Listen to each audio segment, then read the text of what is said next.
Secondary school pupils in England are being asked to wear face masks in classrooms to reduce the spread of Omicron. The government says it's temporary guidance to keep as many pupils as possible in school. Unions have welcomed the move. If that's going to do what we all want and keep young people in their school or in their college, then that will, I think, be a price worth paying. Warnings of a worst-case scenario of a quarter of staff in the public sector being off work because of COVID. Also on the programme this afternoon, fire engulfs the Parliament building in South Africa after its sprinkler system failed. And trials begin today on safe standing at football matches with this afternoon's game between Chelsea and Liverpool.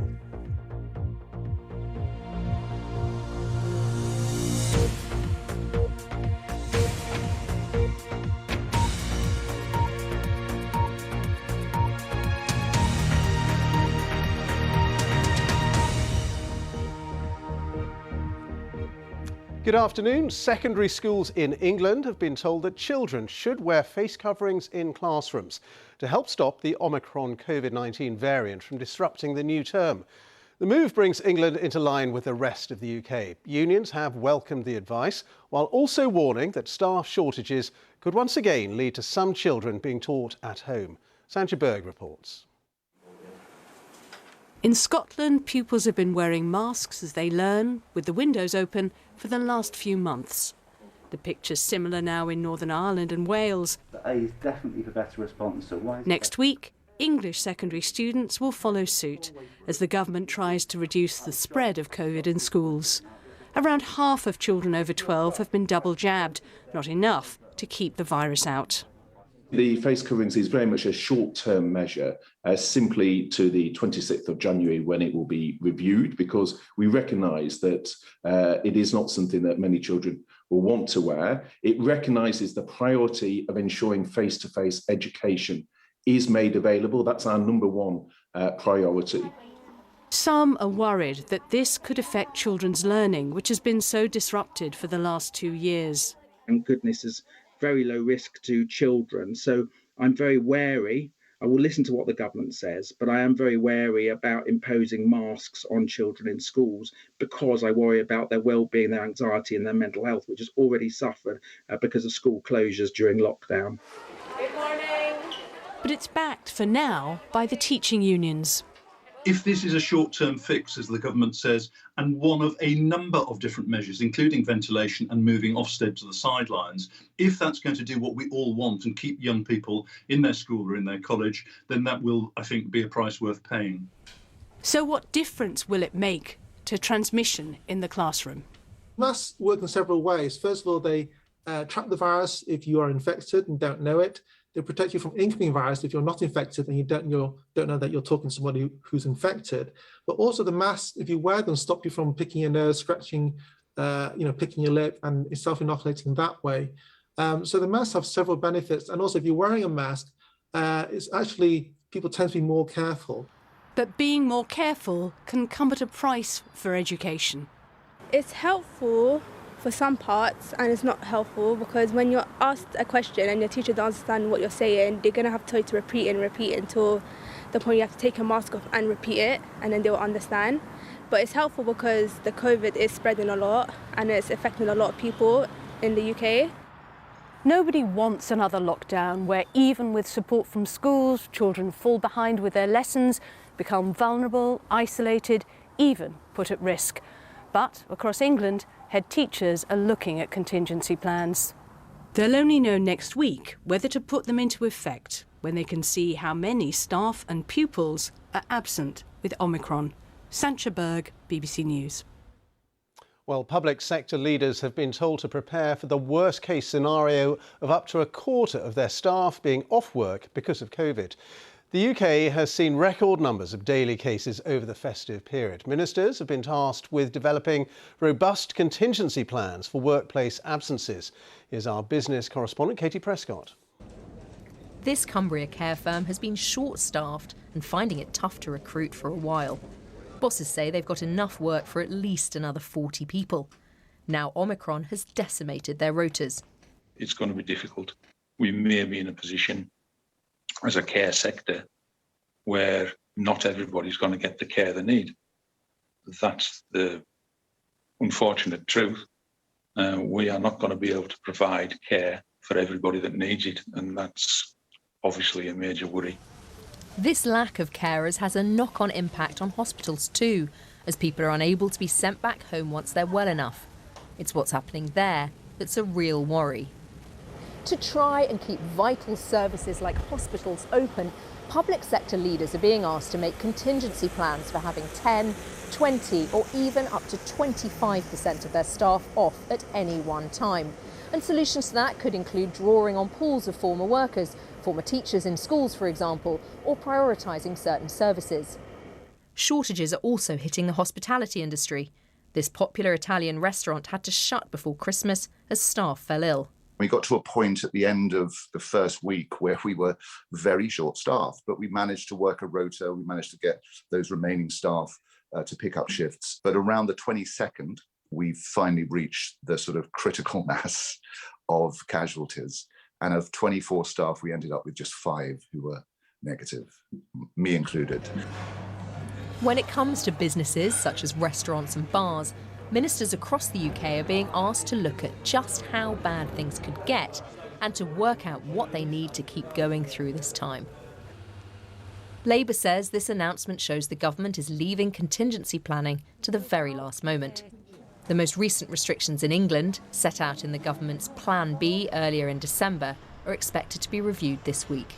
Katie Prescott, BBC News. Well, because it's the holiday period, the government's latest coronavirus figures are not complete, but there were 137,583 new infections recorded in the latest 24-hour period in England and Wales alone. 73 deaths were recorded. That's of people who died within 28 days of a positive test in England and Wales.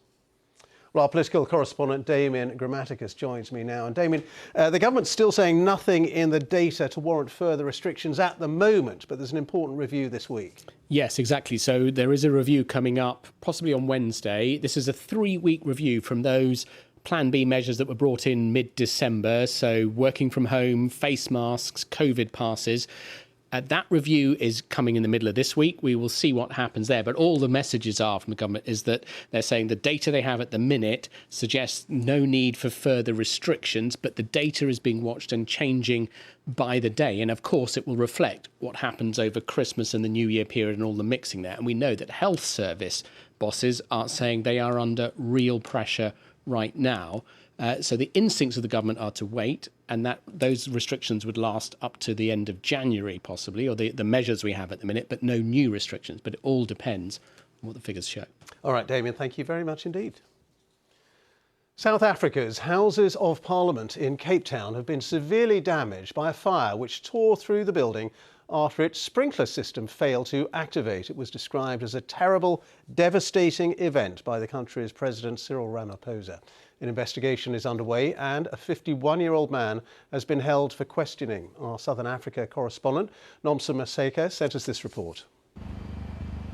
An historic building on fire. Plumes of smoke engulfing South Africa's parliament. More than 60 firefighters battling to extinguish the blaze.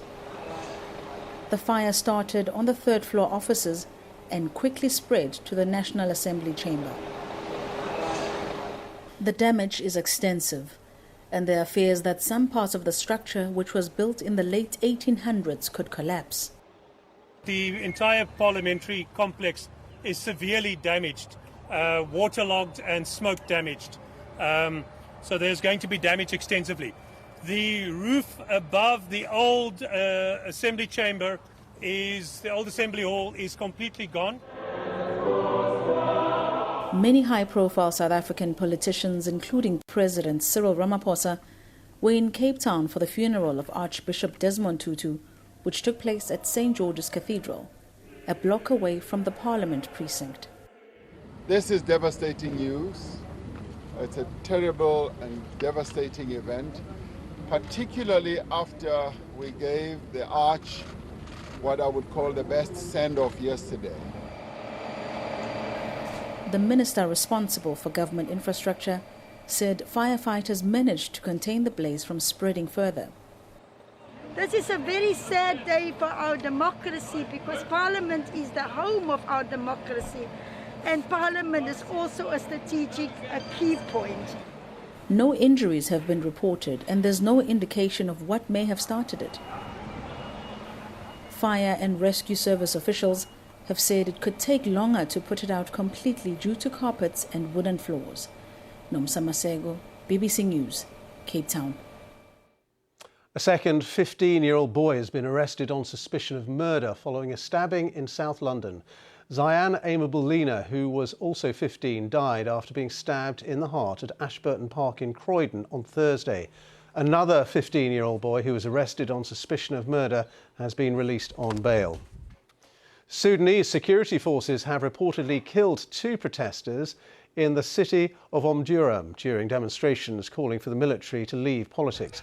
In the capital, Khartoum, soldiers fired tear gas to disperse thousands of protesters calling for an end to military rule. Mass protests have been taking place in the country since a military overthrow of the civilian Prime Minister in October. He was reinstated a month later, but demonstrations have continued.